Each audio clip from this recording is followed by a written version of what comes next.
Actress Mrinal Thakur आज किसी पहचान की मोहताज नहीं।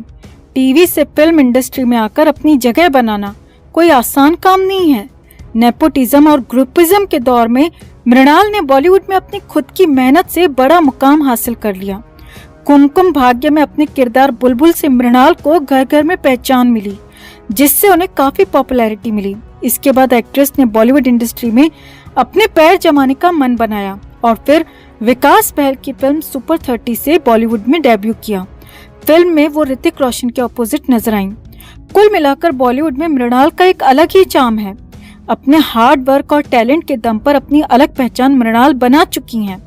अब मृणाल जल्द ही शाहिद कपूर के ऑपोजिट चर्सी फिल्म में भी नजर आने वाली हैं। मगर यहाँ तक पहुँचने के लिए मृणाल ठाकुर को बहुत मेहनत और संघर्ष करना पड़ा। हालिया इंटरव्यू में मृणाल ने अपने सुसाइड वाला किस्सा सुनाकर तो हर किसी को शॉक्ड कर दिया और मृणाल ने साफ साफ कहा कि अगर वो सुसाइड कर लेती तो जाहिर तौर पर बॉलीवुड और उनके माता पिता इसके लिए जिम्मेदार होते। तो आखिर क्यों खुद को मार लेना चाहती थी मृणाल ठाकुर? आपको विस्तार से सब बताते हैं। आप भी वीडियो को लाइक और शेयर कर अपना प्यार और सपोर्ट दिखाएं और मृणाल ठाकुर के इस इंटरव्यू पर अपनी राय जरूर दें। चैनल को सब्सक्राइब कर चैनल के साथ जुड़कर हमारी आवाज बने, हमारी आवाज बुलंद करें। तो फिल्म अभिनेत्री मृणाल ठाकुर ने अपने हालिया इंटरव्यू से हर किसी को चौंका दिया। एक्ट्रेस ने कहा कि उन्होंने इतना संघर्ष किया है कि वो कई बार मरने के बारे में भी सोच लेती थीं। कई बार उन्हें खुद पर ही शंका होने लगती थी और लगता था कि वो अपनी लाइफ में कुछ नहीं कर पाएंगी। और तो और उनके मन में आत्महत्या करने के विचार भी आते थे। मृणाल ठाकुर ने ये सभी बातें हालिया इंटरव्यू में कही हैं। मृणाल ठाकुर ने बताया कि वो पत्रकारिता की पढ़ाई करना चाहती थी और उनके माता पिता चाहते थे कि वो डेंटिस्ट्री की तैयारी करें। मृणाल का कहना है कि उन्होंने अपने माता पिता को बड़ी मुश्किल से समझाया था कि वो क्राइम जर्नलिस्ट की पढ़ाई करना चाहती हैं, मगर अपने कई साल खराब करने के बाद उन्हें समझ में आया कि पत्रकारिता उनके लिए सही नहीं है। तो उस वक्त उनके माता पिता जबरन उनकी शादी करा देना चाहते थे। लेकिन मृणाल का कहना है कि मैं बिल्कुल नहीं चाहती थी कि मैं शादी करूं। मुझे कई बार ख्याल आते थे कि मैं खुद को मार क्यों नहीं लेती। मृणाल ने आगे बताया, इसके बाद वो मुंबई में मॉडलिंग के लिए आ गईं, मगर यहाँ आकर रहना और खाना बेहद मुश्किल था। यहाँ आकर जो उन्होंने देखा है वो उनकी जिंदगी का सबसे बुरा फेस है। मृणाल ठाकुर ने आगे कहा, मुझ पर बहुत ज्यादा जिम्मेदारियां थीं। मैं सोचती थी कि अगर मैं अच्छे से काम नहीं करूंगी तो मैं कहीं नहीं पहुंच पाऊंगी। मुझे लगता था कि मेरी शादी 23 साल की उम्र में कर दी जाएगी और फिर बच्चे पैदा हो जाएंगे। मैं ऐसा बिल्कुल भी नहीं चाहती थी। मैं कुछ अलग करना चाहती थी और इसके बाद मैंने ऑडिशंस देना शुरू किया। तब मुझे कई मामलों में अच्छा नहीं लगता था, क्योंकि ऑडिशंस के वक्त कई बार मुझसे बेहद गलत और घिनौनी डिमांड्स तक की जाती थीं। तो मैं घर आकर खूब रोती थी। मैं मुंबई में अकेले रहती थी, मुझे किसी का सपोर्ट नहीं था और काम के बदले ऐसी डिमांड सुनकर तो मेरे पैरों के नीचे से धरती खिसक जाती थी। मृणाल ठाकुर ने यह भी कहा कि 20 से 25 साल की उम्र बहुत महत्वपूर्ण होती है, क्योंकि लोग कुछ करने का प्रयास करते हैं। जो लोग नहीं कर पाते हैं उनमें आत्मविश्वास बहुत कम हो जाता है और उनके अंदर खुद को मार लेने के विचार भी आते हैं। मृणाल ठाकुर ने बताया कि मैं बहुत ज्यादा ट्रेन से ट्रेवल करती थी। मैं अक्सर ट्रेन के दरवाजे पर खड़ी रहती थी और मुझे कई बार लगता था कि क्यों न मैं यहाँ से कूदकर अपनी जान दे दूं। मृणाल ठाकुर ने इस बारे में कहा, पत्रकारिता सरल विषय नहीं था। पत्रकारिता आपको भले ही बाहर से अच्छा लगता है, लेकिन अंदर बहुत मेहनत करनी पड़ती है। मैं क्रिएटिव पर्सन हूँ। मैं स्क्रिप्ट नहीं लिख सकती थी, मुझे पढ़ना पसंद नहीं था। इसके चलते मुझे खुद पर डाउट हो गया। मैं अपने परिवार से दूर रहती थी।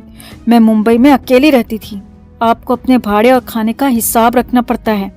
मेरे पिताजी बैंकर हैं, तो अगर मैं अकाउंट से 500 रुपए भी निकालती थी तो उन्हें तुरंत पता चल जाता था। मृणाल ने कहा, पत्रकारिता के बाद मैं मॉडलिंग की दुनिया में आना चाहती थी, लेकिन मॉडलिंग की दुनिया और भी टफ थी। मैं समझ नहीं पा रही थी कि मैं कैसे अपने माता पिता को कहूँ कि मैं वापस घर आना चाहती हूँ। मुझे न एक्ट्रेस बनना है और ना ही क्राइम जर्नलिस्ट। दोनों ही पेशों ने मुझे बहुत दुख और तकलीफ दी है। मृणाल ने बताया कि मैं आज उन बातों को याद करके बहुत परेशान हो जाती हूँ। सोचती हूँ कि अगर मैं कभी ट्रेन से कूद गई होती तो आज क्या होता।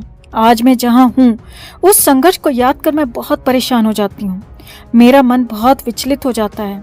मृणाल ने बताया, बॉलीवुड बाहर से भले ही चमकीला लगे, मगर यहाँ सरवाइव करना बेहद मुश्किल है, खास तौर से लड़कियों के लिए। यहाँ कदम कदम पर गिद्ध जैसे लोग भरे हैं जो सिर्फ नोचना जानते हैं। मगर शुक्र है कि भगवान ने मुझे वो मुकाम हासिल करवाया जो मैं चाहती थी। अब मैं पीछे मुड़कर नहीं देखना चाहती, मगर फिर भी कभी जब वो दिन याद आते हैं तो मैं अंदर तक सिहर जाती हूँ। तो वाकई में बॉलीवुड में लड़कियों के साथ बेहद गंदा बर्ताव होता है, घिनौनी डिमांड्स होती हैं, और ये सब एक्ट्रेस मृणाल ठाकुर को भी पेश करना पड़ा, जिस वजह से वो खुद को खत्म करने के बारे में भी सोचने लगी थी। तो आप भी मृणाल ठाकुर के चौंकाने वाले खुलासे पर अपनी राय जरूर रखें और वीडियो को लाइक और शेयर कर अपना प्यार और सपोर्ट भी जरूर दिखाएं। तो मृणाल ठाकुर फिल्मी दुनिया में नई नहीं है। 2019 में ऋतिक रोशन के अपोजिट सुपर 30 फिल्म से एंट्री करने वाली मृणाल ठाकुर पहले टीवी में भी काम कर चुकी हैं। मुझसे कुछ कहती हैं खामोशियां से टीवी की शुरुआत की, तो फिर कुमकुम भाग्य जैसे सुपरहिट सीरियल में भी काम किया, और फाइनली 2019 में बॉलीवुड डेब्यू ऋतिक रोशन के साथ किया।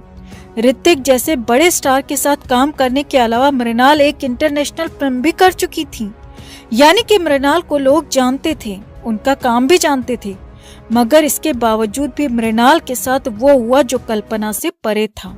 जी हाँ, मृणाल ठाकुर ने खुद बताया कि उनके साथ इस फिल्म इंडस्ट्री में बेहद गंदा सलूक किया गया, जबकि वो फिल्में कर चुकी थीं। लोग उनके चेहरे को जानते थे, पहचानते थे, लेकिन फिर भी कहीं पार्टी में अगर जाती थी तो कोई उनसे बात नहीं करता था। वहाँ सबके अपने गुटर ग्रुप होते थे, उसी में बात करते थे।